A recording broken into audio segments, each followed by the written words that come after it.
Máte? Nechala jsem zapnutý přístroj na řidičáky. Vypni ho.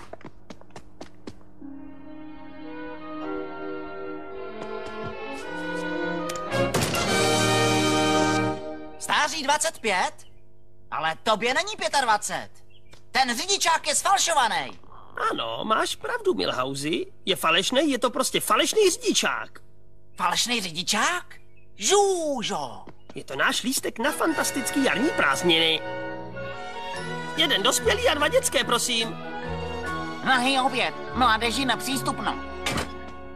Teda ten název lže při nejmenším ve 2 věcech. 25 let?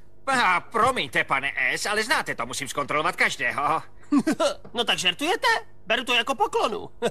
3 piva, prosím. Hej, přidejte se k nám!